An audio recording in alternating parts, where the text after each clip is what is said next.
Okay, thank you, everyone. And it's really great to be back in this forum. My name is Dimitris Tsomokos.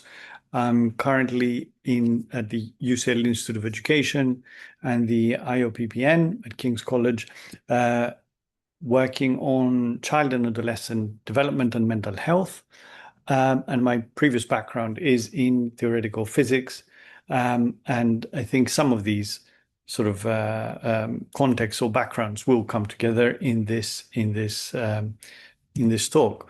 So, what this talk is about then? Well, phase transitions in active inference is perhaps the core of it. In a simple toy model, as you know, one would say in physics, using a partially observed Markov decision process model. And really, the talk could have been just about that and highlighting the specific new thing in that context, or narrowing in on that one. However, I do want to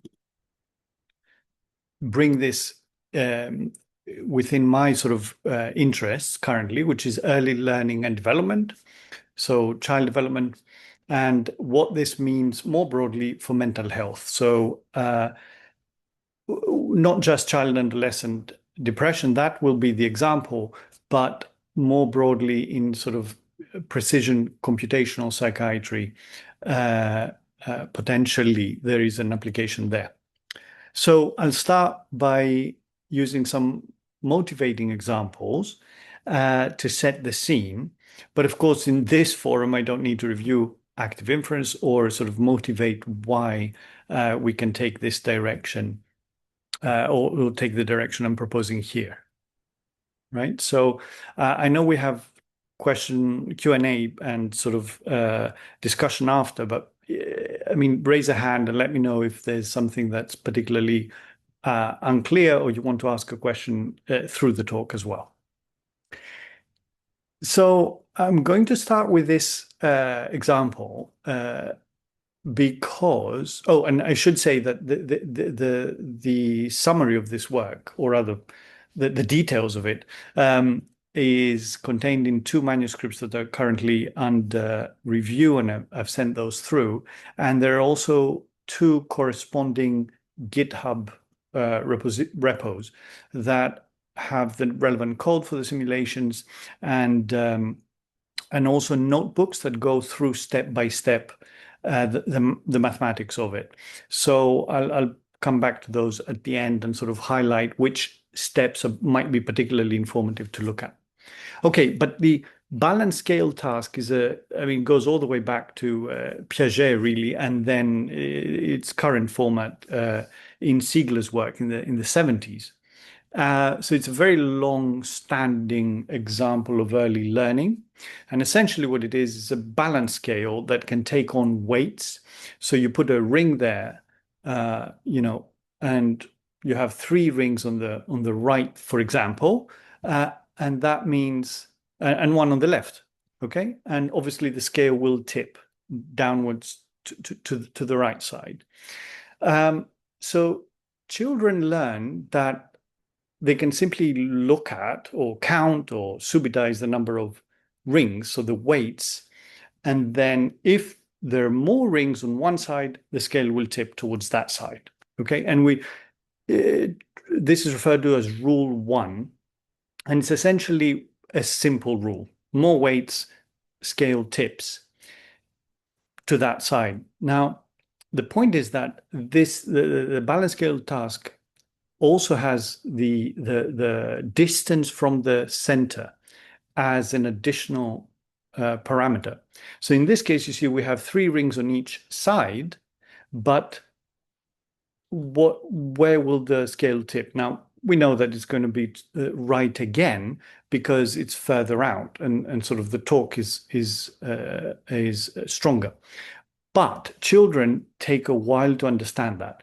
And usually what happens is they do many trials and there seems to be no progress. And then within a few more trials, they get it.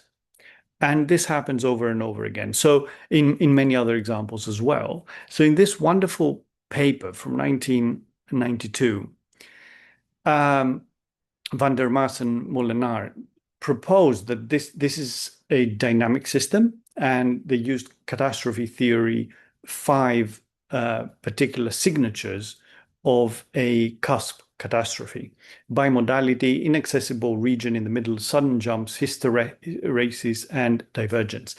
And that is one of the earliest applications of dynamic systems thinking to understand early learning. But the point here is that it begs the question, is there such a cusp catastrophe, so a Piagetian stage-like development, so you literally get it in kind of an abrupt way, and you reorganize your model, your schema, and your behavior in a sudden jump? Or is learning continuous? Because there is a lot of evidence to show that learning is also continuous. So this is a big puzzle still in child development. So that's one motivating example, trying to address this puzzle. Do we have sudden jumps or do we have continuous learning? And of course, there are many more examples, as I said, in motor development and so on. And this is a 1994 book. I think it's 94. Yeah, that's a dynamic systems approach to development of cognition and action. Sort of another great summary of that research field. Now, mental health and psychopathology, really. I mean, to me, that's very close to learning and action and behavior, and I think people in this forum would agree to that. But here are some sort of very different approaches that can come under the umbrella of dynamic systems. So, and they're not the same thing, of course, but we have bifurcations, we have transitions between attractor states. And just a quick note, transitions between states is, of course, not the same as a phase transition, but sometimes in the literature, this has been referred to as, similar on the way to a phase transition. Tipping points, as I said, cusp catastrophes, phase transitions, all of these different things come under the umbrella of dynamic systems, complexity theory, of psychopathology. And again, I think these beg the question, well, obviously, can we predict it and such transitions into disorder and out of it? And what are the long-term behavioral reorganizations that take place, different patterns that change, which can help us address that? And of course, another thing here is the fact that the path into a disorder doesn't necessarily correspond to the path out of it. So it's not simply an issue of identifying factors that contribute or even cause the disorder in the first place and then simply reversing them. And then, of course, in therapy, the example that we saw before with the children's learning can also take place. So after a few more sessions of therapy, you can see a sudden or bigger obvious change. Again, this behavioral reorganization and a new sort of schema taking hold. So these are a couple of motivating examples. There are many more, by the way. I mean, there's OpenAI's agentic system, sudden ability to solve a particular problem, which is very similar. Even, spontaneous problem solving and even playing behavior of bees recently reported in Science and so on. So there are many examples like that. The central problem is, how can we quantify broad qualitative reorganizations of an agent's behavior? And then the key thing is that the reorganization can appear sudden or be sudden, like a jump in some measure, even though the underlying dynamics, the learning and development happen slowly and incrementally. And the picture there on the left, of course, alludes to what we're going to be talking about, which is the condensed matter physics view of phase transitions. So in this case, for anyone sort of watching and just to orient people, this is comes under the umbrella of things like the Ising model or Ising model. So these arrows are spins, so magnetic moments. They can be up or down in the classical version, and they can be oriented anywhere. So imagine a lattice of such spins, and they can be oriented up or down. Not anywhere. They can be. There's no pattern to them at the top here. So we have high temperature, and they can be pointing up or down in ways that make the whole lattice disordered in terms of its magnetization. So if you look at the total magnetization, so where do they all point towards? Is there an average? It's zero. Okay, they're not pointing anywhere as a whole. However, as you lower the temperature, you start having these order appear within subgroups of the lattice. And then eventually, when the order is low enough, so past the critical temperature, you get an orientation. So you have a transition into a ferromagnetic phase. So this is the type of behavior that we're going to look at, and we're going to be bringing in these ideas of phase transitions from the Landau-Ginzburg phenomenology. So Lev Landau was the first to introduce the idea of an order parameter. So one global parameter such as magnetization that describes the system on a macroscopic level without and that defines a phase diagram and so on. Active inference, as I said, I won't need to go into that. But here's now the mechanism that will drive the whole sort of extension, if you want.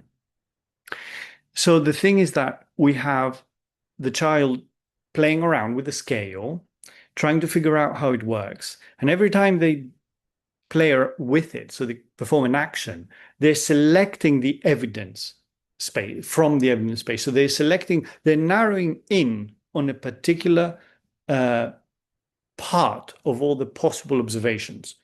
Now that evidence changes their beliefs, and the belief changes the next action. So that's at the heart of active inference. Okay.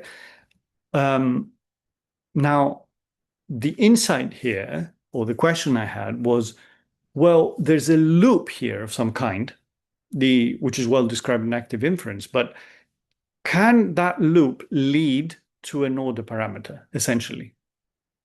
Is there a strength of that feedback loop, action selecting evidence, evidence changing belief, belief changing the next action, that can be quantified and used to bring in these different formalisms?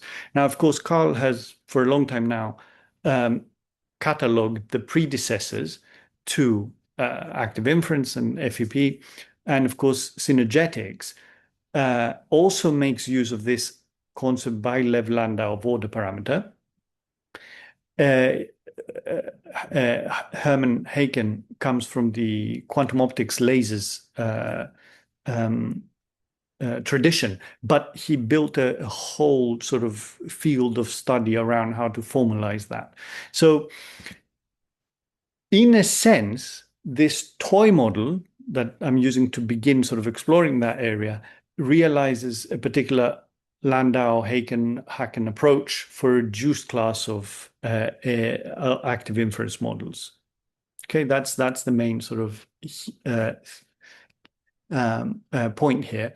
And we'll get into that in a moment. I may need to skip a few slides later on, but I thought that it's quite important to sort of to highlight this aspect. And please let me know when we're in the about 35-minute mark. So let's go into into a bit more detail then. So we're assuming, as I said, a POMDP two-state, two-policy model with sort of simple counting, learning, and updating. And the main sort of so the setup is we have two hidden states, two observations. Sorry, Zoom is over. Can't quite see what I'm showing, but anyway, I know what that is. So a big assumption here, which we'll come back to later, is that we have a deterministic, really, connection between the policy chosen and the hidden state. Okay, so we assume that that's the case, that pi1 leads to S1 deterministically. So we have an observation likelihood matrix with these standard this standard setup. We start with a 0.5 discriminability. So the environment doesn't quite.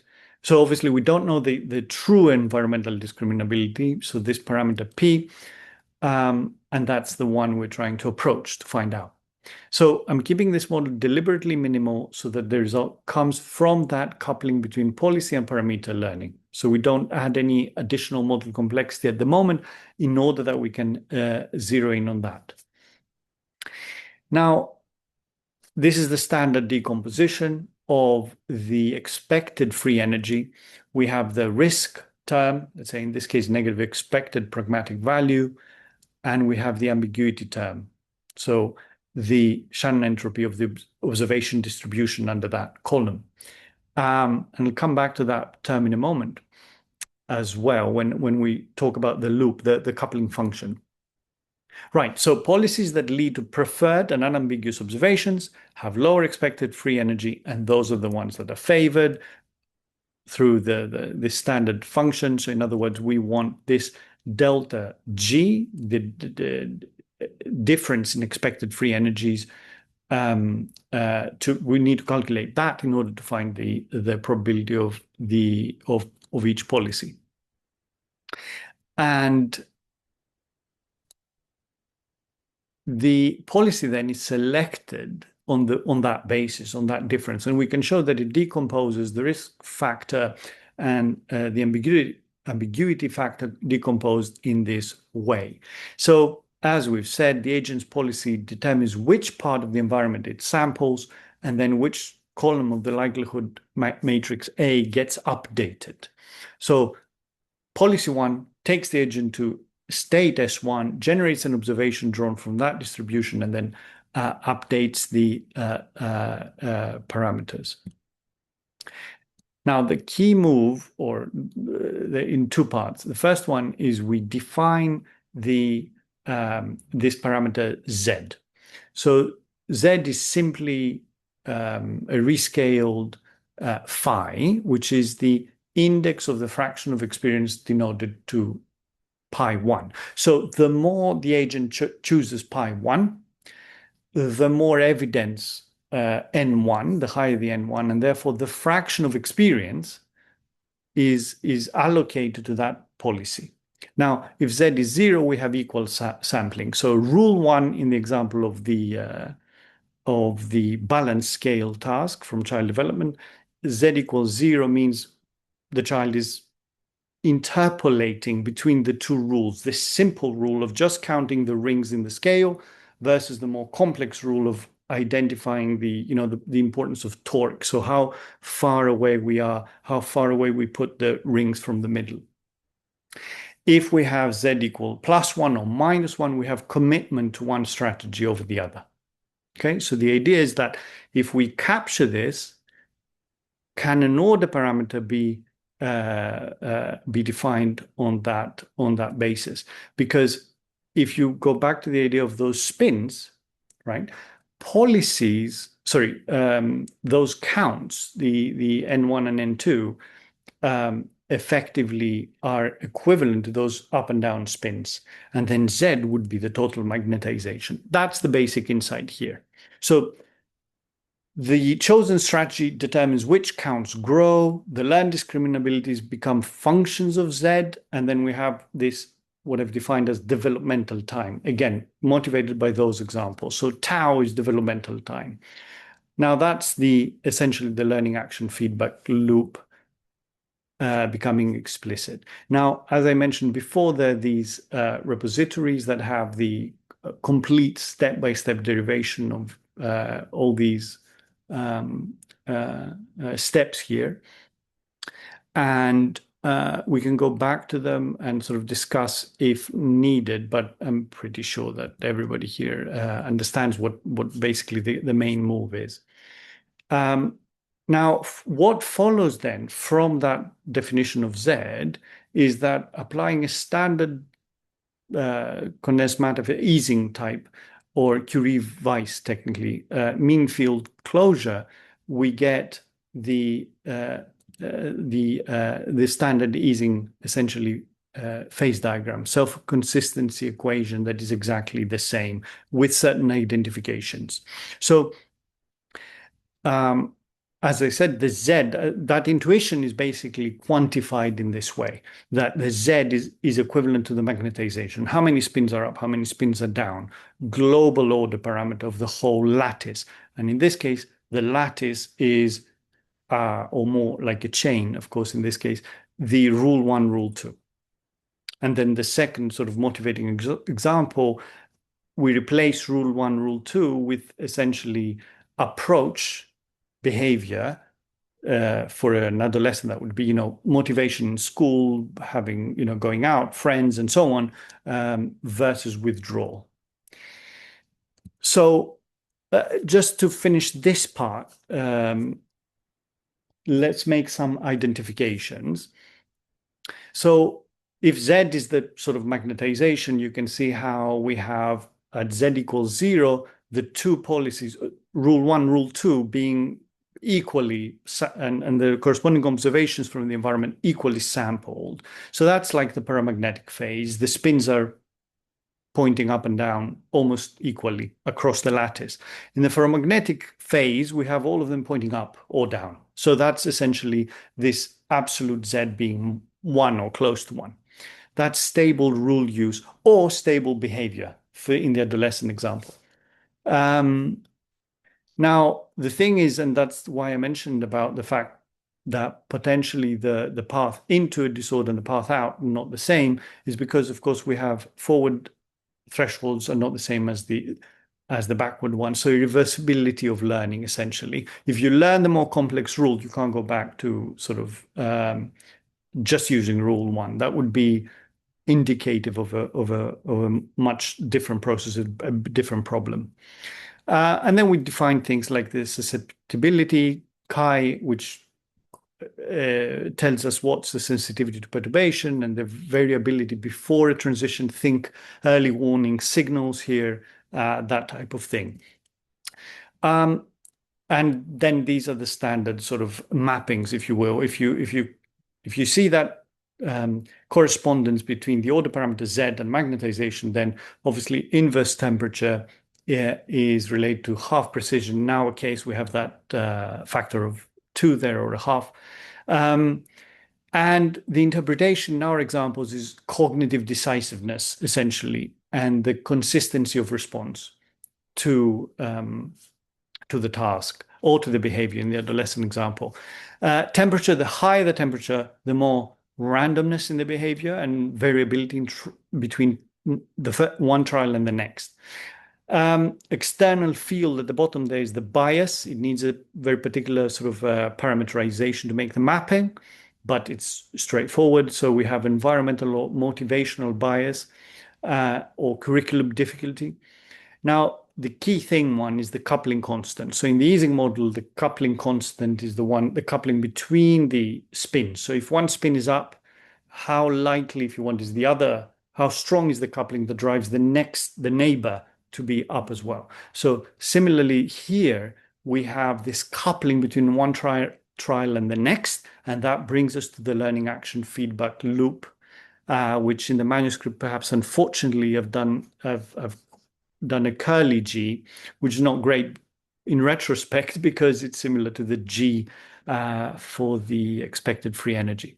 So in the Ising model in condensed matter physics, as we lower temperature, we go through the critical point and we get a phase transition. In this POMDP model, precision gamma has the role of inverse temperature. So a more decisive agent is equivalent to a colder system. So cooling through that critical temperature breaks the policy symmetry. Okay, so of course we have the field as well, the preference asymmetry, the C matrix, which breaks the symmetry to begin with in this example, but it doesn't need to be the case in more complex examples. that I'll discuss at the end. So that's the form of this learning coupling function.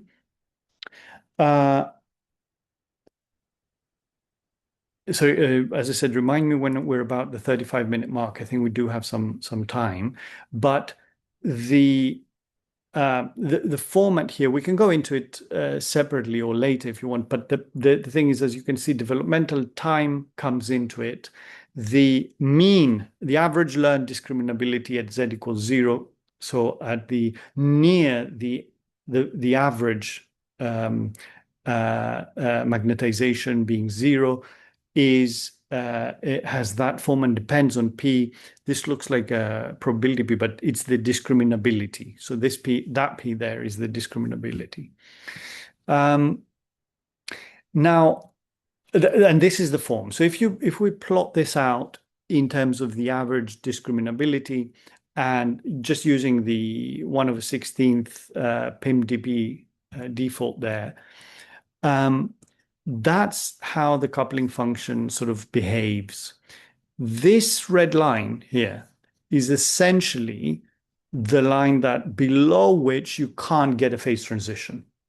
So by virtue of that mapping to the Ising model phase diagram, we can find the critical points. We can find, in fact, you have gamma, the precision, times this curly G equal to 1. That's the threshold. That defines the threshold. So for a given P and developmental time and so on, we can tell how far away we are from that bifurcation, from that transition. So to get to cross to the other, from rule 1 to rule 2, or from disorder to health, or the other way around, you have to be on this top part here. So this coupling function rises and then falls again. Essentially, there's a lot to learn at the beginning and a lot of commitment to be done to one policy or the other. So behavioral change, but then there's diminishing returns. Now, we might keep that for discussion, but a point I want to make here as an aside is a question could be asked here, which is, well, a bog standard reinforcement learning agent, don't they have feedback loops as well like this? And you can have a reward that obviously the response to that drives that feedback loop. Well, the key difference is that second term, the ambiguity term. So what active inference does, which the reinforcement learning aspect here wouldn't be able to reproduce, and that might be a nice sort of paper to look at, the difference between those two, is that we have that ambiguity term. So that's the one that really sort of furnishes this system and this coupling function with this behavior. And also the other thing is that it emerges out of a fundamental theory, whereas in the other case, you just have to fine-tune manually the reward. Okay, so what this function captures is the gain of the feedback loop. How much a small lean towards a strategy now amplifies into a bigger one later. And it's a product of those two functions. How much this leaning, if you want, sharpens the strategy's likelihood times how much a sharper likelihood is worth. Okay, so let me now sort of summarize and say what this means for those two cases. Okay, so we're defining an order parameter Z from a policy conditioned sampling frame.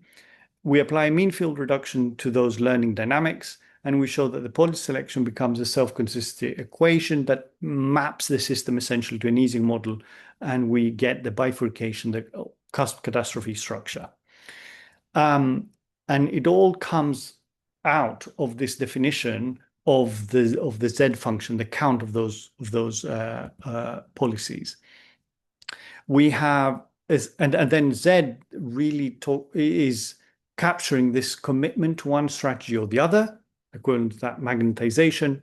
We have the policy precision. That curly G should be here, learning action coupling. And then the delta C is the preference between the two policies or the motivational field. It can be interpreted either way. So the formal contribution and to the best of my knowledge, sort of this is new, is that the order parameter is not imposed externally, but emerges, because policy selection controls the evidence which updates those likelihoods. That's the gamma times curly G that I mentioned, the maximum value of that coupling, so that the top of those curves, and that we need to be above 1 for that to be able to be in the regime where we have a phase transition, a bifurcation between the two longer term behavioral organizations. I won't go into this now, into the details of the Rule 1, Rule 2 that solve some of the puzzles, let's say, in that respect, because I want to mention the mapping onto the mental health, the disorder onset and recovery part. And I'm using specifically that example of adolescents who, let's say, have too broad behavioral regimes. So approach, engagement, school, friends, activities versus withdrawal, avoidance, isolation, staying in bed, pulling away from their friends and family. Now, a quick note here, I believe that the network theory of psychopathology can be also brought into this, because this pi 1 and pi 2, those policies are actually made up hierarchically, as you'd expect in active inference, from many sub behaviors. So they would cluster. And of course, there you have a kind of a community built from the nodes in a network. So you can imagine that pi 1, within it, there is a community of behaviors. And I think there's a mapping there between those different approaches. Z, again, is the order parameter, so the balance of engagement versus withdrawal. Delta C, in this case, is the motivational field, how much subjective value the individual places on engagement, how much they're willing to engage, and salience that goes with that. Policy precision, in this case, is decisiveness and cognitive control, the consistency of behavior and how decisive in that behavior the adolescent is. But the feedback loop is the same. The behavior selects the evidence, the sample on the part of the environment that's evidence. Evidence changes belief, and belief changes the next action. So in this case, what I've done is modeled the onset as a slow drift in control parameters. So there is the initial sort of behavior, then the slow drift, and then the as more behaviors, more actions are counted. And I don't know how well you can see, they're a bit light blue there, but there are many different trajectories that give rise to an average one that looks like this. And that again speaks to this problem that, well, an aspect of observational work or even experimental work that we do, which is that we look at the average trajectories that hide a lot of stuff underneath, and then the average may look smooth, but the individual, the changes, they're abrupt. So let's highlight the two main findings from this application of the framework. Well, the first thing I saw is that restoring precision gamma, so cognitive control, is not enough. So gamma tells you, well, kind of fine-tunes where you are in that phase diagram, but it cannot really tip you over, let's say, to the other phase. So go back from disorder to a healthier condition. It's the motivational field that makes a difference. Now, I know clinicians and so on know this anyway, that you need to, it's not about boosting cognition as such, or cognitive precision, but it's about boosting motivation.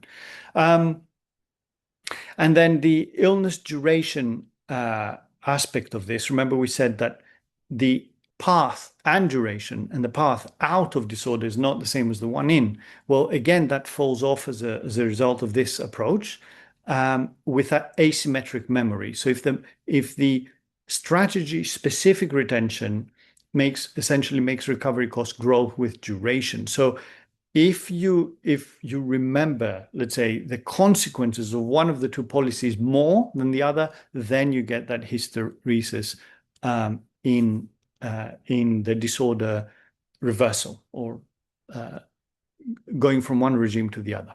Now, that is something that I'm also interested in exploring more. So in the second work, I used the Millennium Cohort Study data and the adolescent brain cognition, ABCD data from the US. So these are two large observational cohorts from the UK and the US with thousands of children and adolescents. And what I did is I took that idea that it is the motivation that is more important, motivation and engagement, more important than executive control, cognitive precision. And I took that as a guide, let's say, to test it, to see if that's correct. And that was spectacularly sort of confirmed in the MCS data set, less so in ABCD, but that depends also on because of the measures and the way that these two were measured in that cohort. Now, one of the things from the formalism itself that comes out is that if you take the log ratio of pi1 over pi2, and in this case, we're looking at distress over well-being as a mapping, then that tells you nominally where you are on the phase diagram. So you can't predict the exact position because it's a ratio, because you need the gamma times the curly G to find where you are. But it tells you which regime you're in. And again, that is confirmed observation, at least from those two cohorts, that it is a more powerful predictor than either of the two alone. So in summary, for the second bit, what we have is the application of this formalism by taking pi1 and pi2 to be engagement behaviors, approach versus withdrawal avoidance in the second case. Now, the behavior of the adolescent shapes the experiences that they have. Of course, those experiences update their schemas, their beliefs, and they shape the next choice. And again, that's the key aspect of this. That I want to, at least the key message I want to drive home, which is that these transitions from engaged or pi1 to then withdrawn, this discontinuous behavior is a result of that particular coupling. So we have, and again, we can rephrase this in various ways as attractors, and then we're looking at the motivational field versus the cognitive precision, the gamma times curly G here. And you have this sort of bistable transition zone in the middle, and you have the transition between them. And recovery is asymmetric. So if you restore precision alone, you can change particular positions on the diagram, but not cross over. But if you restore motivation, then that can lead to a path out of the disorder, so to the other part of the phase diagram. And then a potentially useful clinical observable is the log ratio or the ratio itself of two variables, which like this. So the negative effect of a positive effect, distress over well-being, stress levels over, for example, sense of mastery and coping. All of those ratios can tell you quite a lot about the ordinal position on the phase diagram. So you can't pinpoint and tell you exactly where you are or how close to the crossing you are in real time, but they can tell you which regime you're occupying. And hopefully that can mean later on more refinements can tell you a little bit more precisely how close you are to the transition. Okay, so key results. In terms of development, we have sudden stage-like Piagetian, if you want, transitions. Those are perfectly possible. However, continuous incremental transitions, so second order transitions, are also possible. It depends which regime of the diagram you're occupying. And for some children, a phase transition may not occur at all. That's the key prediction.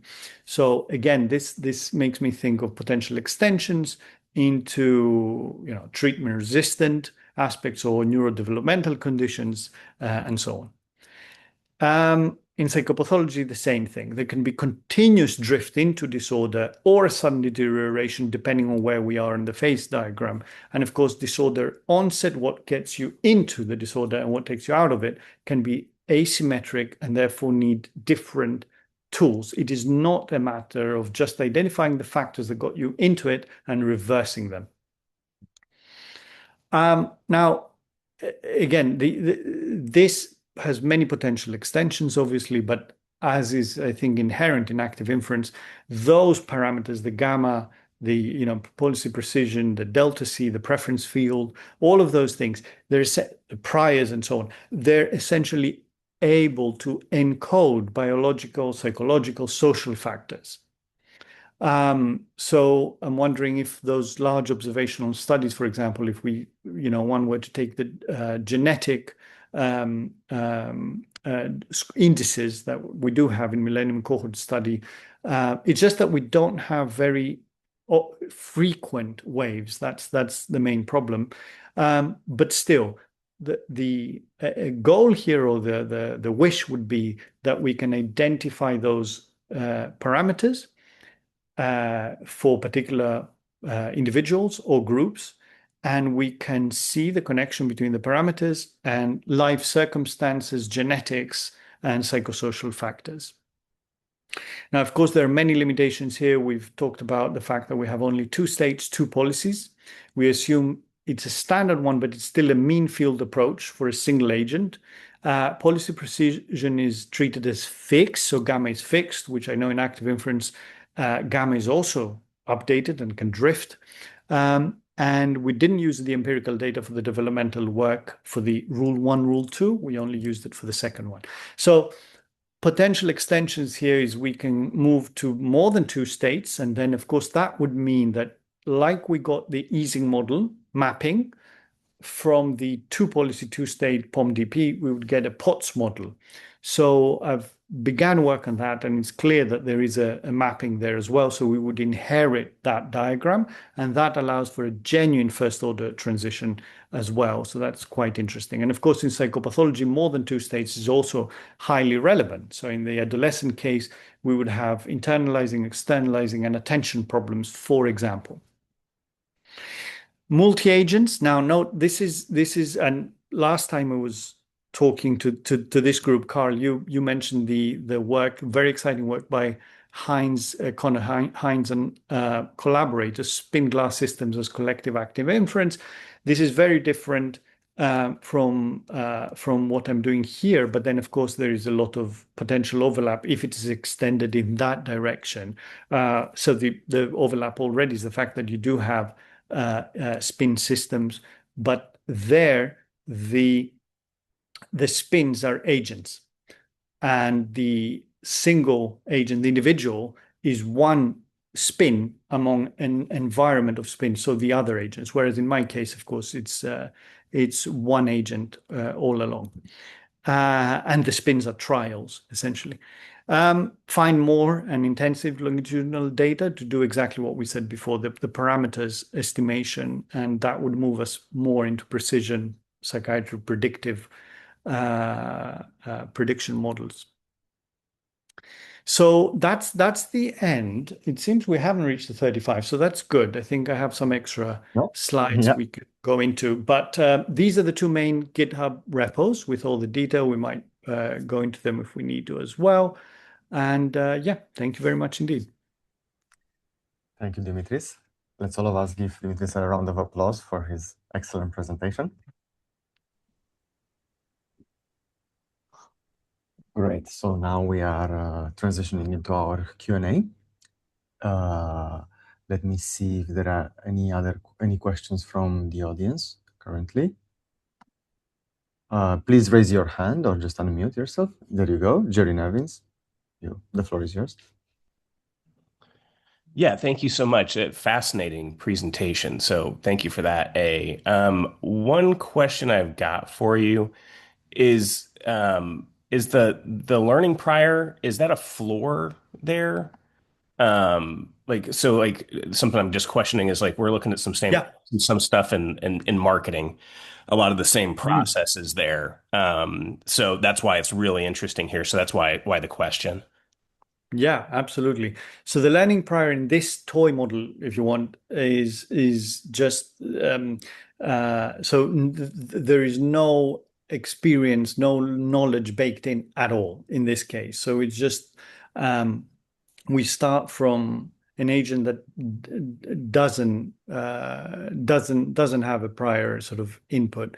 However, the extension is fairly straightforward, and I've addressed that in somewhere in the notes. So we essentially add technically how you would do this, and we can talk about in more detail. And essentially, it's notebook 1 and 4 in the first GitHub, but essentially you add those Dirichlet counts, you top them up from the beginning, um, uh, and you can tilt towards one or the other, so pi 1 or pi 2. So I think if the application is, for example, digital marketing and so on, I think that could be accommodated with a uh, uh, with a boost of that form. Does that sort of answer that question? Did I get your Yeah. question right? I, Okay. I I think so, and yeah, I would love to chat a little bit Yeah. more about it offline because I think there's definitely something there. Because we have a NBD Dirichlet in marketing. I don't. It's related here, but I don't think it necessarily maps exactly. But that's where we kind of started with this to get Yeah. to some places similar to what you're looking at, and we've got multiple choices there that pop up in it. But that answers the question. And Yeah. again, thank you so much. Fabulous stuff. Thank you. Thank you, Jerry. Any other questions from the audience?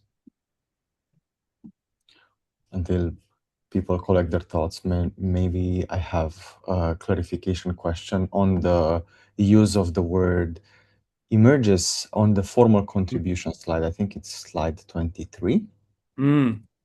where you said that in italics that the order parameters isn't imposed externally, but emerges because the policy selection controls the evidence which updates the likelihood. But then just a couple of slides earlier, you just wrote it by hand, introduced it like, let's name this. So I'm a bit unclear how I should interpret this. So is this just the coordinate itself, which is what you seem to mean? Or is this the self-consistency equation that just appears after the averaging step? Or is just the fact that the coordinate ends up being bistable after you do Yeah. that? Yeah. Means Great. infinite So thank point. you. That's a great question. Yes. Um, That's a great question because we need to sort of that's exactly the type of thing I would like to sort of clarify. So what the by hand, if you want, the move that's introduced is this one, right? So we have the total evidence, capital N, and then we take the fraction of that devoted to pi 1. So that's introduced by hand. Now, the curly G is the one that emerges. So the curly G, the coupling, the feedback action coupling loop, that's the one that emerges.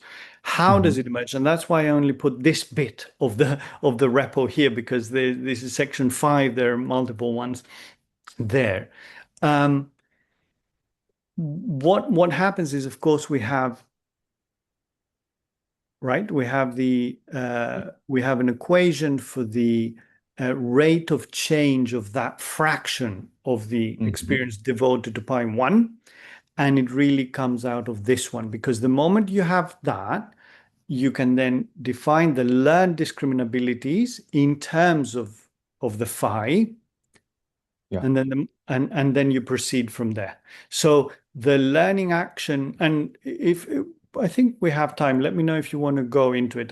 We can move on to the GitHub, but essentially this emerges in the sense of it is derived. It is not assumed or anything like that at all. So the learning action coupling curly G, probably, as I said, a better function name is needed. But okay, this one emerges. And in that sense, in this example, it emerged. Now, for me, the big question, the big unknown is when we go, I know that in the POTS model, so with 3 policies, we have a similar function. And it is it's a vector and so on. But the big question for me is, how does that generalize? I believe it must be able to generalize, because at the heart of active inference, we have action, learning, belief updating, action. And I mean, it's baked in. The loop is baked in. So the question is, how do we sort of derive that and then, and define the Z, the equivalent of Z? And by the way, as an aside, I took this route after a lot of failed attempts with the free energy as such, because the natural thing for a physicist, I think, is to think of the free energy as an order parameter. I mean, it's everywhere in thermodynamics, or rather its equivalent, or the same sort of name if you want. But free energy in thermodynamics is the order parameter and related constructs. So that's the route. But I couldn't find a way, basically. Whereas this one, in the simplest possible mapping, is that we have those spins denoting trials rather than, and that's the difference with the Konohai's et al. Work, rather than agents. Yeah. Does that answer the question? Yeah. It makes sense. It clarifies things. Okay. Now I understand better what you mean. And yeah, I probably use just a sort of notational presentational artifact rather than Sure. Yeah, and and this is for me the part that most cleanly shows the phase diagram, if you want. That here we're looking at these peaks, and we want the precision, so the gamma times this peak to be above 1, so that we can have a phase. I mean, modulo, the particular parameters, or I mean, there could be rescaling depending on the model that we use for a particular application, but it's the gamma times the maximum of this coupling function that tells you where you are on that phase diagram, which regime you occupy. One other perhaps relevant conceptual thing here, because I also struggled with that when I was starting out, which is we have attractors, right? So we have 2 attractor states. Transitions happen anyway, right? So you go from pi 1 to pi 2, and you can stay there a bit, and then dynamically you hop onto the other one. So why? What's the difference? Why formulate in terms of phase transitions? And what I hope to do with this work, and sort of hopefully explained it to the best of my ability, is that we're doing 2 things. One is we're opening the door to all these mappings that have 100-year history, Ising models, POTS models, all those phase diagrams. We immediately inherit them the moment we make those mappings. But more importantly, it's that a transition from one attractor state to the other is obviously not the same as a phase transition, right? It's a state transition, whereas phases is sets of allowed states and whose steady state. And that's why, to the best of my ability, I called it behavioral reorganization. So it's more like that child that plays around with the balance scale. They can try both, so they interpolate between pi 1, pi 2. They may stay in one for a while and go back and regress, right? But then suddenly, as I said, within a week, and we observe this in sort of the nursery, they get, suddenly they master it. And it's that question of how is that? How do we capture that within the active inference framework? I see. Yeah. It makes sense, and it's a genuinely interesting research question to ask. And okay, so then to have a second follow up on the precision point. So when you said at some point that the precision plays the roles of the inverse of the temperature, right? So a decisive agent is cold, and you get a Yeah. transition by cooling, right? Which means the precision goes up through the critical point or whatever. So that's the symmetry breaking thing. But then on the depression slide, if I remember, maybe you can go there. I think you said that that onset happens because precision falls. So the agent gets less decisive, basically. But you still get an abrupt switch into the withdrawal thing. Okay, so let me see if I'll play it back to you up to a certain point, and then you can correct me. So what I'm saying is the following. So first of all, in our model, technically, precision is fixed. So that's another future work. I need to be able to update gamma. So it's fixed. So it's in this case, cognitive precision is more like a trait of the behavior. It's more like a stable trait of the behavior. So it's fixed. Now, so what I meant is you can't, okay, I think I see what you mean. In this example here, when talking about therapy, so recovery from disorder. So an adolescent has a period of 3 to 6 months that they fall into a depressive, withdrawn state here. They have therapy, and the question is, how do they get out of it? What I meant specifically here is that, and I'm going beyond the model, because remember, cognitive precision is flat in our case, but going beyond the model, what I mean is the following, that some sort of very, very pure, how can I put it, hardcore cognitive behavior therapy that is looking specifically at changing the schemas, so to speak, only, and this is a caricature, no sort of serious therapist does that, but you know what I mean, would look only at that, isn't likely to get much out of it. Whereas, and I know Patrice is here as well, so she may comment on that as well. But the point is that putting all your eggs in the basket of cognitive precision as in therapy won't get you very far. Whereas the ability to change the schema gradually with changing behavior, so encouraging more engagement and so on, is the one that's going to take you to the other side of the regime. But back to your question, sort of technically, yes, gamma is flat in our case, so you can't really change it anyway. And the question I was dealing with here is for an agent with a given gamma, right? So with a given gamma, where are we in the difference? So this is something I didn't go into, but we have symmetric versus non-symmetric cases.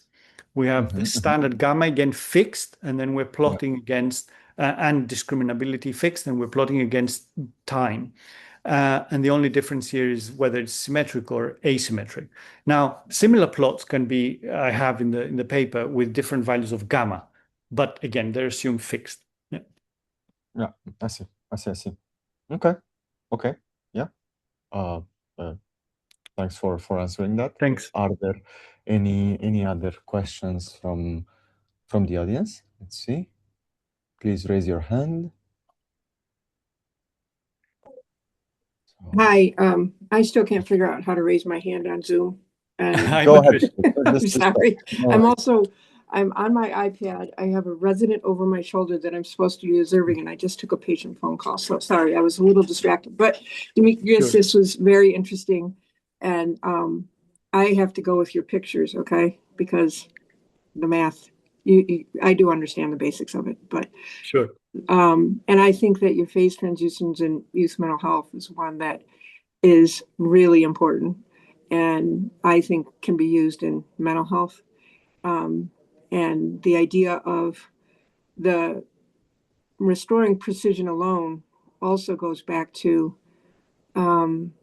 you're going to restore precision of, well, I'm saying this in my words, which I think you saying, you're going to restore precision of priors that had the most effect, even in youth. So they're going to, let's say a percentage of whatever priors you're restoring a precision to have to relate back to earlier relationships and adaptations that served then, but are failing to serve, but they haven't found a way out of them. And when you say about CBT, that is one of the great difficulties that they don't recognize. that they're encouraging us and other forms, they're encouraging people to rely on methods they quote unquote know in some way and can develop, but they're based in an early relationship that the adaptation failed in later times. But you can't do that math. You can't say, well, today is like this, and 5 years ago was like that. There's no way to do that equation unless there's someone there to help you explore how that difference is. So, but I like that picture, and I'm going to show it to my residents who are working with adults, but it's well put on that. But I appreciate your efforts towards making the math so that you get the neuroscientists involved so that they start headed towards the real people, because that's what I'm still trying to do. So I know Carl supports that, but other people still look at me strange. So thank you. Thank you, Patrice. So before handing over to Carl, maybe Dimitris, you could just say something about the limits of this type of mean field modeling, right? A person, a child, a life history is something finite and it's path dependent, so it doesn't hold in the average, right? And what you show here obviously holds in under the assumptions of the mean field, and I get it. All models have limits. Some models are useful, and as the saying, the triviality goes that all models are wrong. But then, do you feel that there is anything you can add in the future to improve this type of active inference modeling, such that it matches more the real case? Because it's unclear, obviously, whether the target phenomena you're interested in are only predicated upon the formal specifics of the modeling strategies you employ, or this is something that actually inheres in the real system, or maybe that's not even interested. A formal result need not be incarnated really in a physical system to be useful for understanding something, right? We do not need to reify our math. However, I'm curious whether you have any thoughts on this. Yeah, absolutely. So that's a great question again. So indeed, I mean, the map is not the territory. We're looking at and that's why I use the word toy model. It's not sort of derogatory to the model. It's the fact that, again, trained as a physicist originally, that's it. You use toy models all the time, even to the point of thought experiments that become toy models that become more refined models that eventually become real world models / engineering. So that's the process I'm sort of going for here. But to the so yes, without reifying it, I think that there are insights that can be obtained from the toy model. But the particular aim here was to get out of that mode, if you want, of being stuck with what is the correct order parameter. And the full-blown active inference beast, mathematically, let's say, wouldn't allow me to make progress there at all. So, as I said, the free energy doesn't work as an order parameter, didn't work for me. So then I thought, well, let's do the classic physics approach, take it all the way down to the basics, the most basic model, and then see what we get. Now, technically, of course, the mean field, form, although standard, of course, in physics, and that's how you always start, is not the most representative, but it is tractable. So it allows us to have that curly G exactly. So that's the aim here. And then the idea is more towards maybe giving clues to what it might be for the full-blown model, to what it might look like for the full-blown model. So what is the Z? What is the curly G for the full-blown model? That's the, so building up Q equal three policies, or four actually, because the original work going decades for the children's rule 1, 2 in the balance scale actually has 4 policies. They started with 2, then they did 4. And then again, as I said, in mental health, you have comorbidity among multiple levels. So going to more than two states, two policies. But then there you need the mean field again to make it tractable. So your question pertains to a sort of a key problem, even with higher than two policies and states. Now, looking at the history, let's say, in physics, what happens is past the mean field, you then have various techniques that can unlock, let's say, the idealizations of the mean field approximation. And usually, and by the way, in the notebook, I take that all the way to its normal, usual extent. So I use the mean field to define a potential and derive all those aspects sort of around the local, the cusp. So basically here at this point, near the cusp, the dynamics, the real dynamics is very close to the mean field dynamics anyway. That's what we know from physics. So it's not like it's some abstraction that doesn't, relate to the real world sort of. Sure. Again, at least looking at the history of physics, we know where it kind of breaks down. And there are then tools that are used to address that. Now, whether this is still the case in this example, the POMDP framework and active inference, I don't know. It may not be the case. But yeah, that's probably the biggest next thing. How do you one overcome the mean field, or what are the different sort of aspects to solving for that? Certainly, but one must start somewhere, and this Yeah. might very well be a good Exactly, starting. yeah. So now I think it's going to minimize our joint and singular EFE if we engage in the policy that states that it's Carl's turn now. Absolutely. So is it my turn now? For the sake of our EFE, Carl, I think so. Excellent. Yeah, lovely presentation and excellent discussion.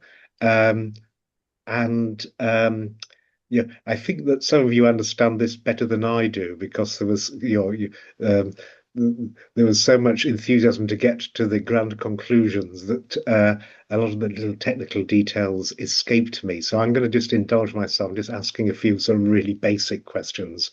And the reason for that is sort of following on from your previous exchange, that if you've got a normal form that is cast in terms of mean field and ordered parameters and the like, that inherits from a full-blown active inference partially observed Markov decision process of a particular task, for example, then I think you're in a position to use the normal form as a model of illness trajectories or recovery trajectories,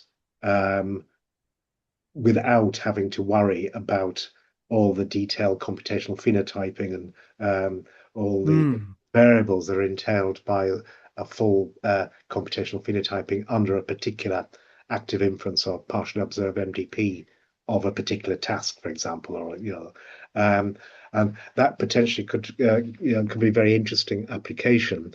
But it would be nice if the mapping between the priors of the generative model that underwrites the Markov decision process had a clear mapping or morphism to the order parameters that you can motivate as a mean field approximation, for example, because that then means that equips your normal form model of a learning trajectory, for example, with an explainability and a constant validity, simply because you know, or you can explain to people what Z or curly G means in relation to, and you've made a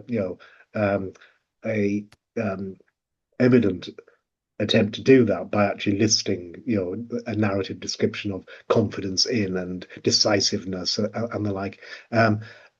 But from a more formal point of view, it would be nice just to understand exactly what the mathematical relationship is between, for example, the Dirichlet parameters of a transition tensor R, and how does that contribute to G, for curly G, for example.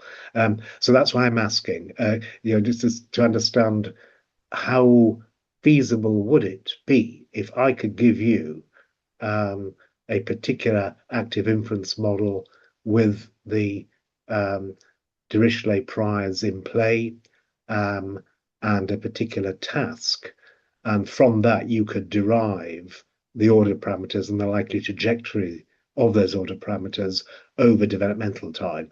Because if you can do that, you can then use your derived trajectories over developmental time to now explain observed behavior, observed symptoms, observed instruments of self-rating, for example, Hamiltonian scores or whatever, without actually having to fit choice behavior to an active inference model. Yeah. So I just wanted to make sure I understood it. First of all, what we are talking about here is a trajectory that is about learning, and therefore it is in the space of the parameterization of if we're using an MDP, the parameterization of all the tensors that underwrite the MDP. So we're not talking about inference, we're talking about attracting sets in the space, the Hilbert space of probability distributions over likelihoods and priors and the like. And if we drill down and commit to a Dirichlet parameterization under some, and just commit to that kind of probability space, then what we're talking about are basically the different trajectories that Dirichlet's could pursue, bearing in mind we have this particular circular causality in play, that the accumulation of the Dirichlet parameters are policy dependent, and the policies depend upon my inferences that depend upon my Dirichlet parameters. So that circular causality makes it an interesting problem, and from a physicist's point of view, an open system where you're not going to have sort of simple equilibria. You're in the world of non-equilibria and the like. Okay, so that's good. So we're just talking about the accruement of Dirichlet parameters. So your n's, for example, I could read those as Dirichlet parameters, basically. So the total amount of experience I have is just the number of Dirichlet counts pooled over any likelihood or transition, or indeed prior preference mapping. I just add all the Dirichlet counts, that's n. Okay. That's it. And then the entropy of the implicit categorical distributions predicated on that Dirichlet distribution, or the confidence in my implicit beliefs about those tensors or those vectors, are inherent in the Dirichlet count. So I've got lots of Dirichlet counts, then I have a very confident belief, but it could be a confident belief that that the likelihood is equally distributed. So I could have, for example, 1,062 for pi1 and 987 for pi2, and I could be really, really old, nearly 2,000 parameters old. So I'm very confident that I know nothing. It's still 50-50, as we were. Right. Okay. So that clarifies it. So on that. No, I just want to say that. Oh, sorry, Carl. Go ahead. No. I just want to say that I think that's the connection with the gamma that we were also talking about before, that the gamma won't take you out of it. I think I was alluding to the same thing, that the gamma and the discriminability as well, they can only do so much. They can even reinforce your confidence that you don't know what you don't know. They won't by themselves. I don't know how to really express it. It needs more drilling down. It has to do with the ambiguity term. So I think it has to do with that difference between what each of the two terms does, what it contributes to the curly G. And so if I go back here just to show you. So what each of the two terms contributes to the curly G, I think that might be instructive to look at. which I haven't done yet. So here, right. sorry. Oh, sorry. No, I mean from here, from this point on. So from this point on, where we get to the difference of expected free energies, the right-hand side, the H of A minus H of B, I think that plays a key role, because for me, so far, it looks like that is the term which differentiates the whole thing, the whole active inference approach, from reinforcement learning. So in other words, if we just take a standard box standard reinforcement learning model, I think we can reproduce much of it, the loop and everything. But the key difference is the ambiguity term. It doesn't drive. You have to put the rewards manually in the system, let's say, in the model, and so on and so on. And yes, you can optimize for the reward, but the curly G and this delta G, they have that ambiguity term that makes all the difference. Good. Yes. Yeah. And that's exactly where I was going, and would like to pursue that. Before I do that, I just need to sort of know some slightly more mundane things. If well, the GitHub demos and the toy models that you've used, have you actually inverted a partially observed Markov decision process, or have you just worked with the dynamics of the mean field approximation that has been derived analytically from the structure of a partial of an active inference scheme? So you mean if I have coded the no, it's all simulation as well. So the whole thing includes the POMDP simulations based on the your Heinz and your I don't remember how do we call it, not the toy model, is it PIMDP? I don't remember the essential, the 2002, 2003 formulation now. It just escapes me in this moment. But all of the simulations are based on a standard POMDP. Right. Do you recall? So do you actually simulate choice behavior and policy selection and learning with a particular game or a particular? Oh no. It's only on the basis of the formalism. The choices made for the formalism. Yes. Yes, that's what I was trying to get at. You're lifting analytically the functional form of the belief updating under active inference under a partially observed Markov decision process generative model to get the normal form for the mean field approximation, and then you're simulating the mean field approximation. Yes, right, exactly. Right. So that's an important thing, because a lot of people in my world will be looking for how did you actually build your likelihood mapping for the scale problem, which is an intriguing problem, but you didn't actually do that. You're just saying, look, this is the kind of problem where I have a dichotomous choice, and I'm going to just simplify that by assuming that there's a really simple 2x2 likelihood. Exactly. Right. So in that space, and you may not be able to answer this because this does require some sort of pragmatic fluency with implementing these PDP things.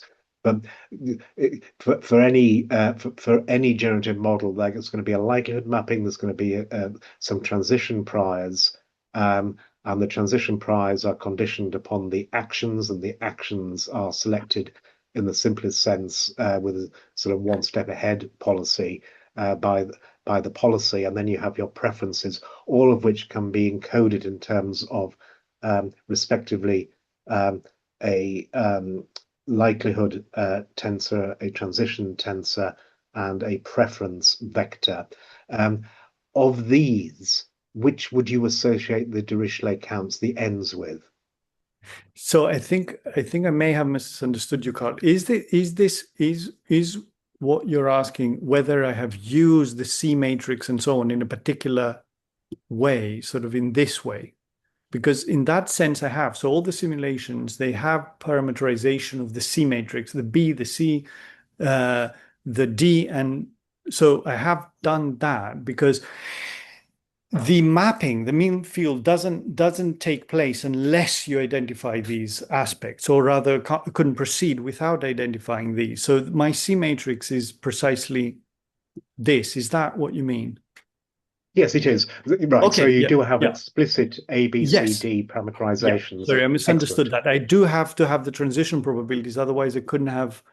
Yeah, exactly. So I do have Ah, the. good. Yeah, Yeah. I see. It's such a toy, simple model No, that I I thought you appreciate that. meant You a just particular task. well, yeah, I did mean a particular task, Yeah, but if you yeah, can just explain to people like me, what you've done is you've reduced it down to the the essentials in exactly. order to Complete bare but bones. Yeah, you're retaining the functional form and the yeah.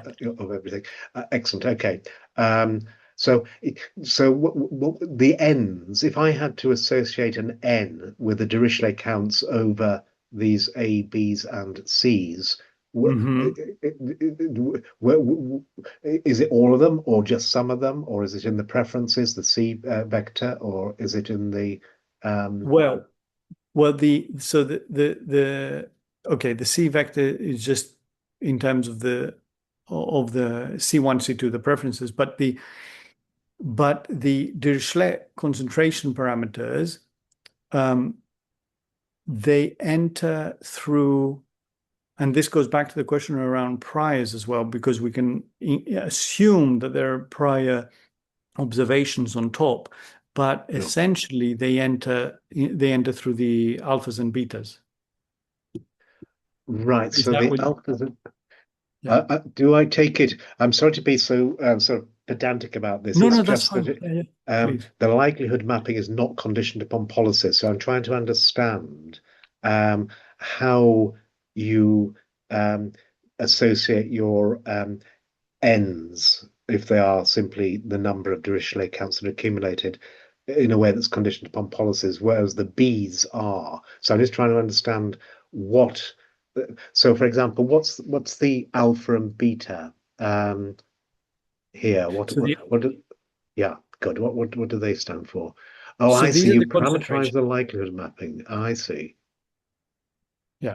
Okay, so then my questions would be, and I don't think you're going to be able to answer them. The issue I have is that the likelihood mapping is not policy dependent. It's not conditioned upon the No, policy. Um, no. so that means that your ends Yeah. attributing ends to different policies becomes for me a little difficult to understand. Well, perhaps you can explain it to me. Yeah. So you would expect that you would, let's say, you would expect that you mentioned the likelihood mappings depend on the policy. Sorry, Is that what? Sorry, I the misunderstood. accumulation of Dirichlet counts and the likelihood mappings absolutely depend upon the policy. It's just that when you're computing your z's, you are apportioning the n's to into whether it was pi sub 1 versus pi sub 2, and I didn't understand how Yeah. you did that. That's what I didn't understand. Oh, sorry. I think, well, do you mean, so N1 simply captures the choice of, or the actions of pi 1 and N2 of pi 2. So it's a very straightforward counting of how many times the child has chosen rule 1 versus rule 2. Oh, I see. Okay, That's all. right. Oh, So, sorry. So in right, both no. cases, yeah. Right, so if you're describing this as something like Ryan Smith or one of the other sort of um, aficionados of MDP sort of constructs, that would be the E vector then. That would be Yeah. accumulating Okay.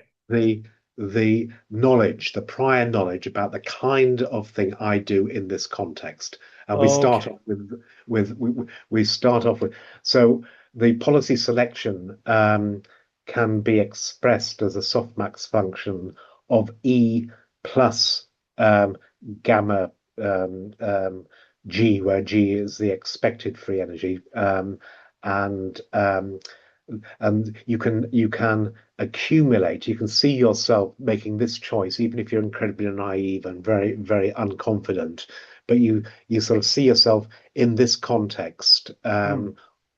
Always, and you keep keeping your life simple because you've only got one context, so you've just got to apportion it to did I do this or did I do that, and then you slowly accumulate those, and then the prior starts to, if you like, dominate over the expected free energy as you become old and wise and you habitize things. So I think so E plus gamma G, essentially, that would change things that way. I'm not sure. Yeah, don't worry about this too much at this stage. Okay, yeah, but you know, I think it would be useful if you could establish what Dirichlet counts from the accumulators that are the A, B, C, D, E tensors. How you are harvesting n sub 1 and n sub 2, and if you can, once you've got n sub 1 and n sub 2, then you've got everything else that gives you Z, and I imagine also the curly G. It's just at the moment it's a little bit confusing as to what you could have been doing. Preference accumulation, for example, you could have accumulated C. So some people start off with a really naive baby or adolescent who doesn't know what they like, but they see themselves ending up with this or ending up with that, and then oh, this is the kind of thing I like, and then have very, very precise beliefs about what they aspire to. Just because they're accumulating the C vector, for example, or they could be accumulating transition matrices that start off being very uncertain that my action is going to be deterministic. So I notice your B tensors are 1, 1, 0, 0, which is, if I commit to action pi 1 or U1, then I will stay in state 1.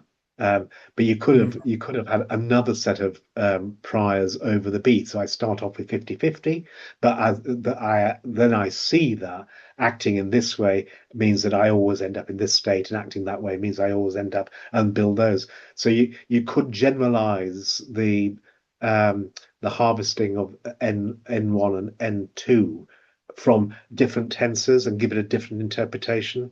At the moment, it sounds as if you're accumulating experience, where experience is explicitly what I did, the choice I made. So that's normally accumulated in the E tensor, and then those choices, those sometimes referred to as a habit. So you basically learn habits, and after a while, if you are sufficiently definitive in your habits, after the renormalization of the Dirichlet counts, then it starts to dominate over the expected free energy. So you're less and less sort of planning in the future. You just do this because this is what you've seen yourself do. And of course, where you end up is exactly what you're trying to model. Do you end up over here or do you end up over there? And can you switch? And then the switching is interesting because that usually involves some kind of reversal learning or a prior over E, where now you have written into the generative model that the world is slightly volatile, slightly chaotic. So what I habitize, I have to forget in case the world has changed. And that will be another.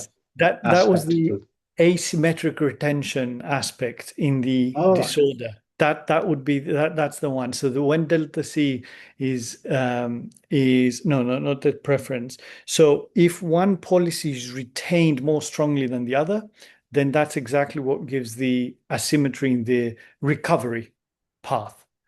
Because there I was trying to look at why there is this hypothesized in that origin. That bit of inspiration was this paper. No, sorry, never mind. Oh, here. Yeah, Complexity Theory of Psychopathology, 2023 paper.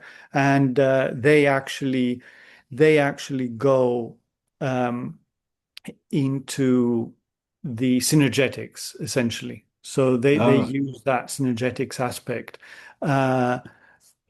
to sorry, let me just bring that up to make sure, in case anyone.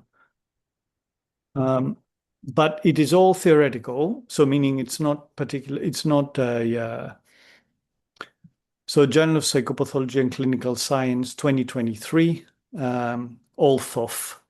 But it is all a proposal. It is all theoretical. There's no model here. It just says that, well, pattern formation in the synergetic sense and circular causality is mentioned, I think, at some point as well, could be used to describe. And in here they say, well, disorder, onset and recovery follow different paths. But again, it is all abstract. So with this model, I tried to say, well, here's a model that shows this and the conditions under which. And the condition in the toy model is that we have asymmetric retention. Excellent. Yeah. And that speaks to my initial impression that if you can derive your normal form that has the causality and the synergetic, like Landau Ginsberg like underpinning from an active inference scheme, that itself is an application of the free energy principle. You've come right from first principles. There is no hand waving. It's all this is how self-organized agents and adolescents have to behave. By definition from first principles. When cast in terms of a particular generative model, such as a partially observed generative model, we get this parameterization. But now I can lift from this the right kind of order parameters under a mean field approximation in the developmental trajectories.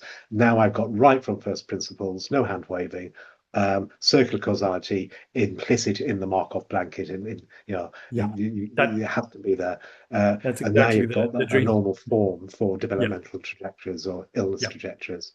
Yeah, excellent. Okay, I got a couple of papers I just wanted to share with you along these lines, which you probably read, but for completeness, I want to just show them because it'd be good for the recording. But I did want to just clarify, just for my own interest, that curly G.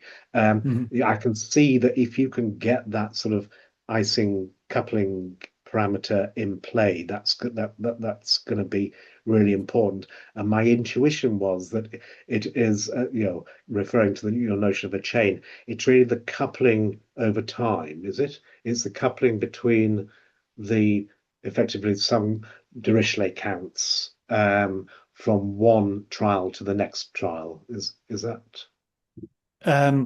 The Dirichlet counts and their mechanics is what trips me up a little bit. Exactly the connection, because it's not intuitive in the Ising model sort of way what they mean. So that's a great question. The coupling constant is identified with the curly G. So in order for the mapping to work, the coupling constant J is the curly G, and therefore it's the coupling between, if spins are trials, then the coupling between the spins is the coupling between the trials. So therefore, I think that's exactly right. It's the leaning into one policy versus the other. How much, so from trial to trial, how much the child, let's say in example 1 or the adolescent example 2, how much from trial to trial they reduced ambiguity, that second term that differentiates us from reinforcement learning or whatever, and that reduction in ambiguity leads to the most optimal belief update. Is that kind of fair description? Yes. I mean, I'm led by the formalism more, and then finding the exact equivalent. So that's why I'm asking, does that make sense? But the formalism says for the Ising model that the J is the curly G. Yes, no, I'm trying to understand this the other way around. I'm trying to understand how you could describe curly G to somebody like Ryan Smith, for example. It's and it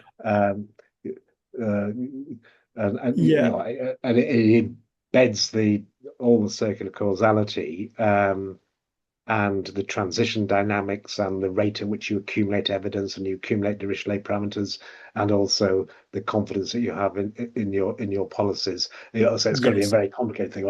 I'm just trying to intuit what it means for somebody who understands an MDP instance of a particular game, and now wants to understand how all the parameters of the generative model map to curly G. There was something that I thought might be helpful there. Well, it was, and as you say, that's going to depend very sensitively when you move into full active inference, because the ambiguity reduction and implicit sort of information seeking or avoiding ambiguity is going to be itself very time dependent as you resolve ambiguity about what's going to happen when you do this. So there's layers of circular causality. Exactly. And I'm worried what happens with the gamma as well, which has been assumed flat in this case. I wouldn't worry about the gamma too much. I'd focus on the rate of accumulation of the Dirichlet parameters, and the asymmetry, and sometimes referred to as sort of optimal Bayesian forgetting. I'd focus on that. The reason is that the gamma is a really useful story when it comes to explaining things like dopamine, but it's really something that is optimized in the moment. It's less important, I think, from the point of view. So not at this scale. The time scale will wash it out, in other words. Effectively, I would imagine so. But the main reason I'm saying don't worry too much about gamma is that there's another kind of precision which will have a really profound effect on the trajectories and the bistability and the solutions and phase transitions, and those are the priors indicated by your alpha and beta sub-zero. So these are the prior concentration parameters, and they have an enormous influence on your trajectories. I think you should focus. So gamma is a particular precision. It's just a precision over your posterior over policies, but everything's got a precision, and I think you're going to get more mileage in terms of phenotyping people from different starting positions, from different priors over the likelihoods of the transitions and the habits. So one way I often explain this to people who are not familiar with sort of Dirichlet counts and the formalism is that if you think simply accumulating experiences is adding Dirichlet counts to different buckets of the way things can be, then if you have lots of experience, you're old and wise and grumpy, you're going to have loads of Dirichlet counts, which means that if you want to be young and impressionable, then you start off with very, very small Dirichlet counts. And that basically means that if, for example, I have one Dirichlet count for pi 1 and one Dirichlet count for pi 2, and I have one experience, my first day out in the world, I now accumulate, say, 1 for pi 2. I've now got a log likelihood ratio of 2 to 1. But if I started with 100 and 100, with the same 50-50, but now confident because I've had 200 experiences, and I have that day's experience, I've now got 101 to 100, and that means my beliefs haven't shifted. So I become old and stuck in my ways. So those priors, those initial n sub alpha and beta sub noughts, I imagine the priors that you start with everywhere, it could be on your C's, it could be on your B's, your A's, or your E's, now become very, very sensitive, or become very potent determinants of how impressionable I am. How fast do I learn? And that, to my mind, will have an enormous impact on the learning action feedback. So if I'm really confident and old and stuck in my ways, or I've developed the kind of psychopathology, social withdrawal, for example, I always commit. I've learned I always avoid. And I've just got loads and loads and loads of Dirichlet parameters on that it's very difficult to unlearn it. So the learning action feedback or the coupling between action is now, I'm not going to learn very much by acting anymore. Yeah. But if I start off with, sometimes we actually use a fraction of Dirichlet count. In statistics, you start off normally with 1. You normally start off with a sort of uniform prior that everything has been seen once. Everything that is possible to see has been seen once. And therefore you start the simulations with 1 everywhere. So N1 and N2 would just be 1 and 1. Sometimes to make agents even more impressionable, you actually have to reduce that to 1/32 or 1/64. So you get one-shot learning out of that. Confident one-shot learning, one experience. That's it for me, because now you've got 1 + 1 + 64 over 1/64, and it's effectively a 99%. Just see this. 90%, that's the way the world is. So that if you play with those, I think you'll get a much more expressive regime of different kinds of trajectories and phase transitions. Can I just say quickly, that's extremely helpful, because I think so. A key question, as I mentioned, or for future work, is how do we encode? Where does it go? Where can we input things like things, very well known things, right? For children, not older age. The fact that socioeconomic position, genetics, so liability for ADHD or anxiety or whatever, trauma. Where do these things go? They must be going somewhere. And what I haven't figured out is where, but I think what you just said makes it a bit clearer where they go. It's not just the initial Dirichlet counts. It's in any of the tensors. They're encodings for these things that can be put into any one of those. For the phenotyping, I think is that what you called it? The phenotyping of the... Yes, the computational phenotyping. Okay. Mm-hmm. Yeah, I think that's a really important point. It's actually in addition to, it's another important point, which is orthogonal to just, where do you start?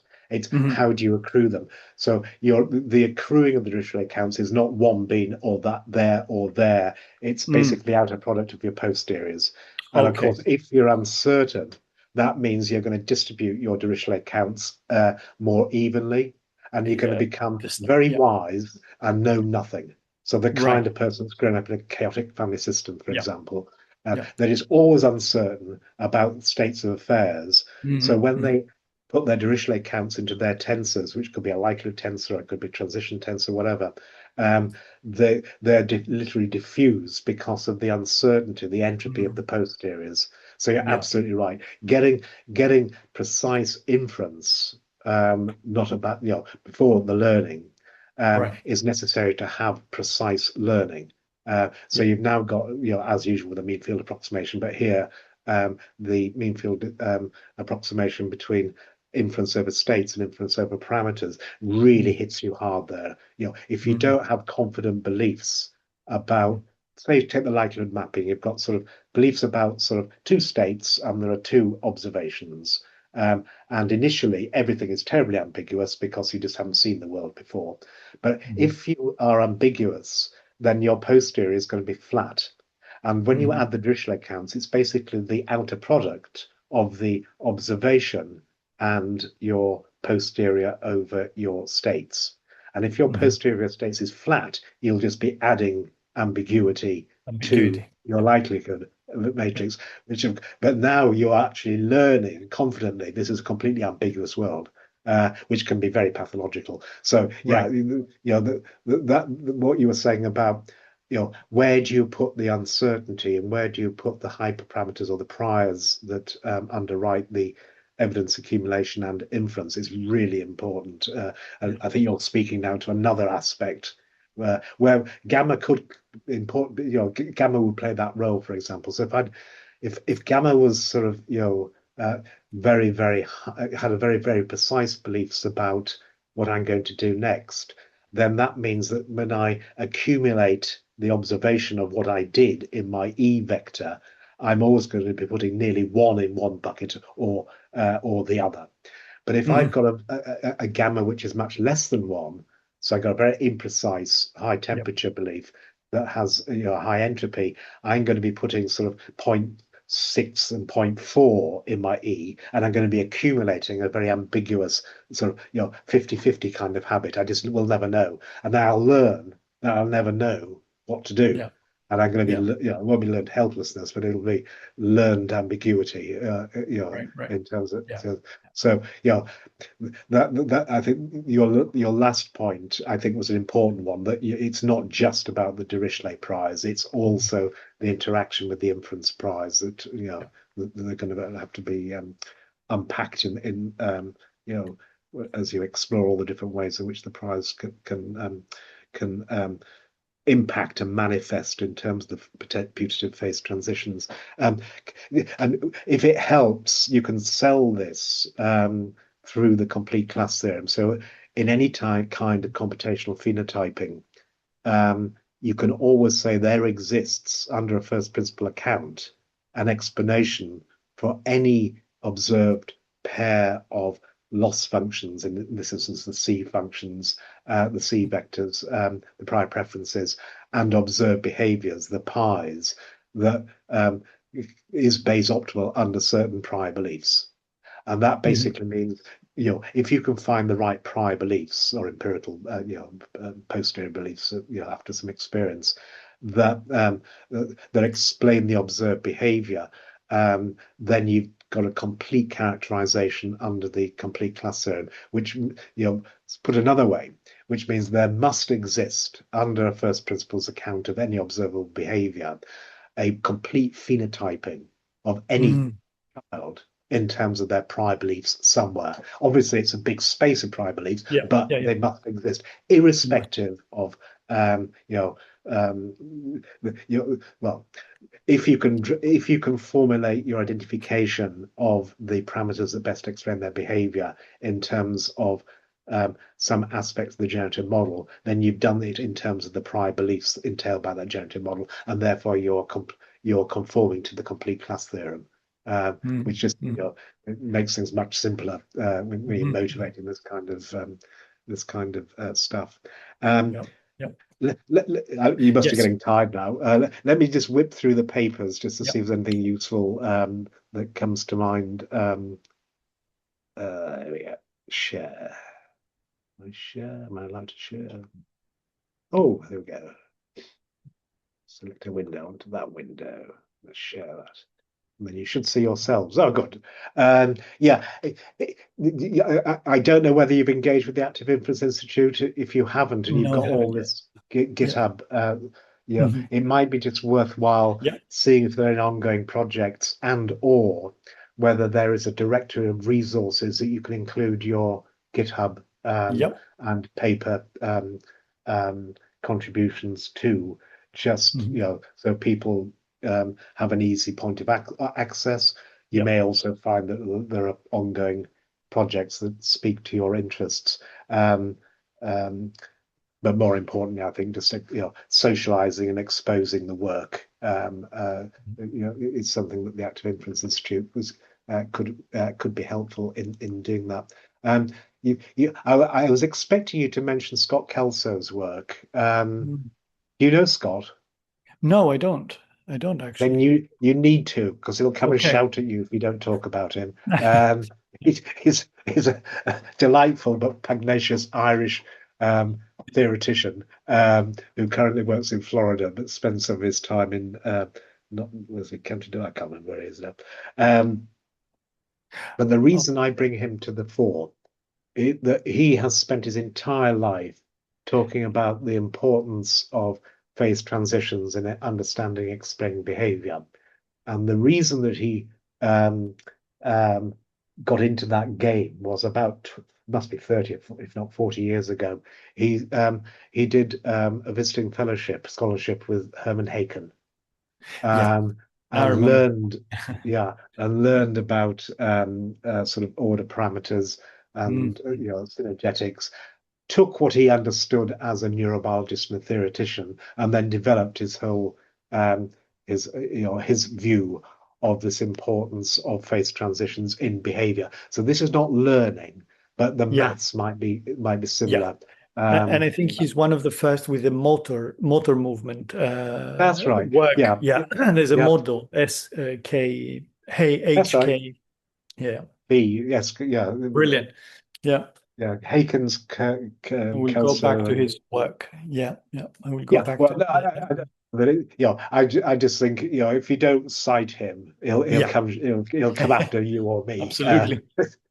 To tell me off for not telling you to tell him that this is life's work. And you're absolutely right. This is just in behaviour, so there's not developmental time, but there's an order parameter which is a frequency of finger tapping, and you go from synchronization to syncopation. Sorry, syncopation to synchronization simply by having this normal form, which, as you say, is HKSB, whatever it is. Just speaking to one of the things, extensions you were mentioning, more recently has got into sort of group dynamics, and so it's not just dyadic synchronization, it's now how groups interact with each other and synchronize with each other and show phase transition. So he may have some more sort of at least narrative accounts of the importance of a synergetic phase transition. Right the way back to the laser physics and Ginsberg, Landau-Ginsberg formulations that you can appeal to. I repeat, there's no maths that you're going to need, but just as an endorsement of this approach, of course, this might be useful. I put this up just because I think there's something that you need to think about, not now, but possibly in a year's time, and that's the importance of the information gain or the epistemic aspect of the expected free energy, which, of course, in terms of an understanding of where the learning action feedback and the trajectories I could pursue, if my actions are conditioned upon what I currently don't know, because there is an epistemic aspect to them, there's an epistemic affordance or intrinsic value, expected information gain, for example, or ambiguity, part of the things that underlie my policies, then clearly that's going to make things more and more interesting. Things get even more interesting when you put an information gain over the Dirichlet parameters. So at the moment, you haven't done that. At the moment, you're putting all the pressure on the ambiguity term, and you're still marveling at the fact that there is ambiguity, unlike in reinforcement learning. But there's a journey ahead of you there. Because you can rearrange the risk and ambiguity to be expressed in terms of an expected information gain, which is a relative entropy or KL divergence, and the cost function, the expected utility or expected cost.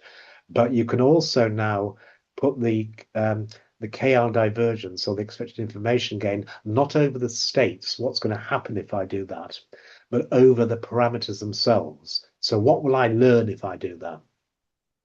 And then once you've got your head around that, there's a third level, which means that you can do the same trick for the very model that you're using. So if you have at the moment, you're not dealing with this, you're assuming that each adolescent or each child has their own model, but we as reasoning machines actually probably entertain lots of multiple models and hypotheses with different structures. So you could have an Ising sort of two policy or a three policy POTS model. These are two very different models. Is my world, do I just have two policies in this world, or do I have three policies? So now you've got two models, and now you can rinse, wash and repeat and write in and compute the information gain, not just about latent states, but also or the latent parameters or the Dirichlet parameters, but also about the very model itself. And then you get to the kind of behavior that you and I engage in, which is basically acting in a way, pursuing policies that test hypotheses about different models in and of themselves. That's pretty advanced. It's so advanced it's not being peer reviewed, but it's covered in this archive paper, just taking the different information gains and ambiguity reducing components of expected free energy at different scales. That will, I think, get into the game once you've characterized it with a vanilla ambiguity reducing expected free energy, you may well find that there are more and more stories to tell, depending upon how curious you are. So in this field, the epistemic affordance due to the states of the world, states of affairs causing my current sensory input, would be written as responding to salient events. But the information gain I get, the epistemic affordance due to what I might learn, is called novelty. So I can be both responding to salient events, but I can also be novelty seeking. I may try this simply because I don't know. It will fill in gaps in, it'll fill in the low counts in my Dirichlet tensors. So it starts to get, if you like, right at the heart of the mechanics you're trying to summarize or mean field, because now the n sub 1 and the n sub 2 now become determinants of the policy that you act upon, because now they are recording what you don't know about your world because you've got low Dirichlet counts. So now you're going to act in a way to fill in those gaps by actually putting yourself in a situation where you're going to learn more. You'll still be ambiguity avoiding, but you will now literally be novelty seeking. And of course, you're only going to do that if you've been brought up in the right kind of way to enjoy being curious and being novelty seeking. Been hurt and you've been surprised by novelty seeking in the past, then perhaps you're not going to do that. So I think there's a really interesting set of extensions to the expected free energy above and beyond just the ambiguity term, which may deserve exploration. I just put this up. It's just you mentioned, which I think very properly, the work of Esther Thielen in developmental trajectories. And I remember pointing, I think it was this paper, which in confidence I was a reviewer on, where Michael Breakspear and his colleagues were trying to understand, literally being neurodivergent, as divergent trajectories showing phase transitions on a Thielen Waddington landscape. But they hadn't heard of Esther Thielen's work. So you know about Esther Thielen, but you don't know about the sort of the dynamical systems theory that Michael Breakspear loves. So I thought it'd be useful for you just to see how people like who basically come from the epilepsy field. So they're using dynamical systems theory to use phase transitions and the implicit bifurcations to understand seizure onset. And then they were using their knowledge of that kind of maths and that kind of modeling to say, could this also describe developmental trajectories in the context of autism? So I thought it'd be entertaining for you to actually go and look at it through their lens and see if there's any mathematical points of contact which which might be interesting. So it's really this author here, Michael Breakspear, who used to be the editor-in-chief of Neuroimage, and one of the sort of key proponents of dynamical systems theory in neuronal dynamics, whereas you're looking at this in terms of trajectories. Oh, right, yeah, so this finally, we've done that, so we just need to do this. Yeah, this is just an example of a final application paper. So I'm just coming full circle. If you can get a normal form, that is, cast just in terms of a handful of order parameters that will predict the average behavior or habitization or flexibility of or how somebody is feeling in terms of whether they're withdrawn or not withdrawn, then you can turn to a literature where you try to explain the longitudinal data from a particular person exactly in the spirit you mentioned in terms of personalized medicine, with some sort of dense longitudinal time series of observational data or possibly instrumental scoring instruments, or indeed sort of Fitbit things. If you can generate from your order parameters or the trajectories in the phase space of interest, if you can then have a likelihood mapping to what you would measure if you were a doctor or you saw them in the outpatient department or they were filling in a self-report instrument, then you can now invert that model and then make predictions about what's going to happen in the future, what might happen if I were able to change in some way, intervene on curly G, for example. So there's not much work being done in this field, but in principle, it would be exactly the final pragmatic home of your kind of work, because what you've got is a normal form for psychopathology as expressed in some measurable and simple way that is sufficiently simple to now invert and estimate the dynamics of that normal form. This work used the Lorentz attractor just because the Lorentz attractor had an order parameter, the Rayleigh parameter, that allowed for admitted sort of characteristic phase transitions or bifurcations. So the whole rationale for this work, or predicating this work on a normal form that was the Lorentz system, was exactly where you start. Can I get the right kind of normal form that has the right sort of bifurcation structure, that evinces the right kinds of phase transitions that now allow me to model phase transitions or not in any given empirical time series. So it was assumed, in this case, it was assumed that the Lorentz attractor is the correct sort of, yes, it was fitted absolutely onto the data. Yeah. Yeah, absolutely. Yeah, this work just assumes, let's assume that we can model something Right. with a Lorentz system.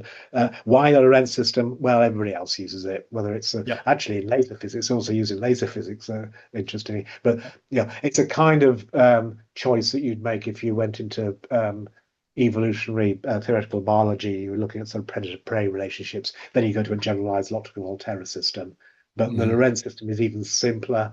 It's, but it still has its beautiful. It's just got one really important control parameter that you can just dial in point attractors or periodic attractors or chaotic attractors, and therefore you could, in principle, explain. With a suitable. Well, you should read the paper. It's not quite that simple. It's the Lorentz attractor that has some latent psychophysiological states that they. Then they act as control parameters on some psychopathology that then has a mapping through a softmax function to give you diagnostic categories. But the point I'm making is that if you can supply a normal form from first principles, you can take out the Lorentz attractor and put in your normal form. And then you've got a way of using the normal form practically to phenotype this person, given enough history of developmental, the longitudinal data over their illness journey, for example. And then you'll find the appropriate reference. Again, I don't think it's important at this stage, but at some point this may be a useful application of your work in the future.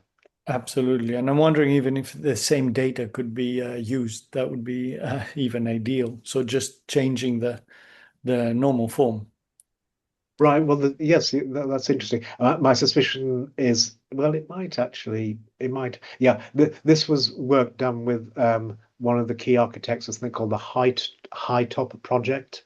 So you go and Google that. So the data used in this example, it's actually a toy example. But the ambition was to apply it to the High Top data, which is a national database of longitudinal dense data from many different psychiatric conditions.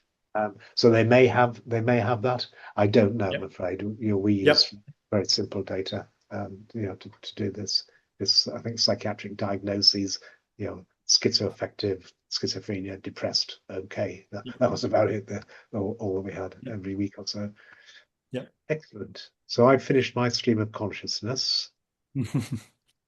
Thank you very much. Very helpful indeed, and thank you for your time, everyone. Again, very generously given. Thank you, Dimitris. I think you're on another round of applause from all of us. Thank you. And with that being said, we adjourn the session of today. Dimitris, I will send you the YouTube link Sure. unlisted, and upon your green light, we will make it public. Okay? Of course. Thank you very much, everyone. Thanks Thank a you, lot. everyone. Bye-bye. Bye-bye. Bye.